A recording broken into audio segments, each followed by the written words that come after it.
Iceland is a stable democracy with a high standard of living, and until recently, extremely low unemployment and government debt. We had the complete infrastructure of a modern society. Clean energy, food production, fisheries, with a quota system to manage them. Good healthcare, good education, clean air, not much crime. It's a good place for families to live. We had almost end of history status. But in 2000, Iceland's government began a broad policy of deregulation that would have disastrous consequences.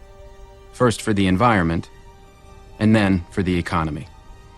They started by allowing multinational corporations like Alcoa to build giant aluminum smelting plants and exploit Iceland's natural geothermal and hydroelectric energy sources. Many of the most beautiful areas in the highlands with the most spectacular colors are geothermal. So nothing comes without consequence.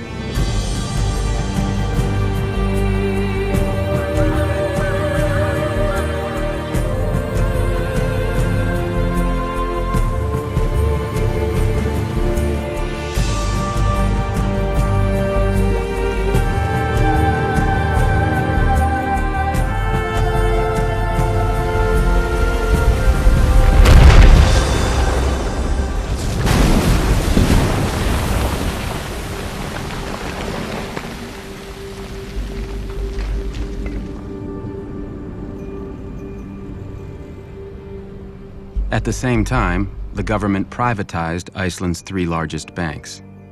The result was one of the purest experiments in financial deregulation ever conducted.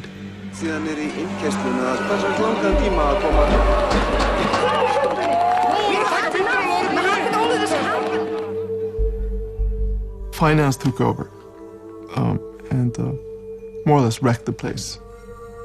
In a 5-year period, these 3 tiny banks, which had never operated outside of Iceland, borrowed $120 billion, 10 times the size of Iceland's economy.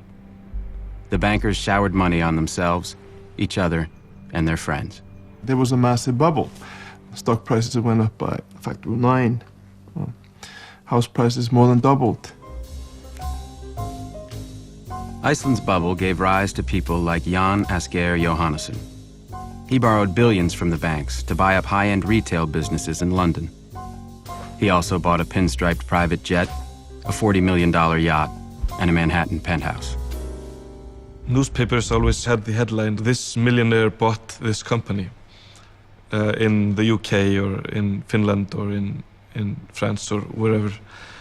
Instead of saying, "This millionaire took $1 billion loan to buy this company and he took it from your local bank."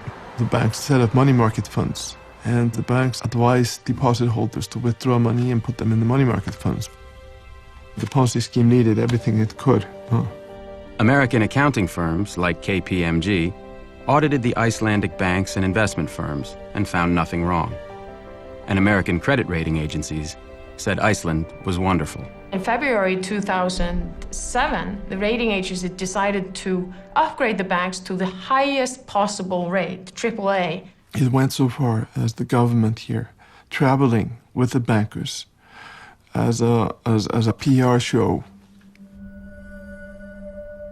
When Iceland's banks collapsed at the end of 2008, unemployment tripled in 6 months. There is nobody unaffected in Iceland.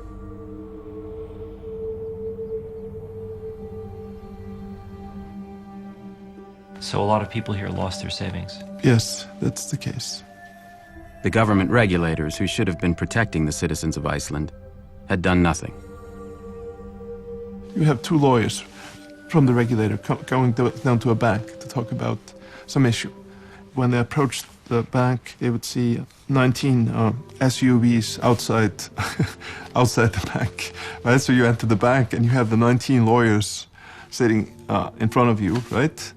Very, very well prepared, ready to kill any argument you make. And then if you do really well, they'll offer you a job, right?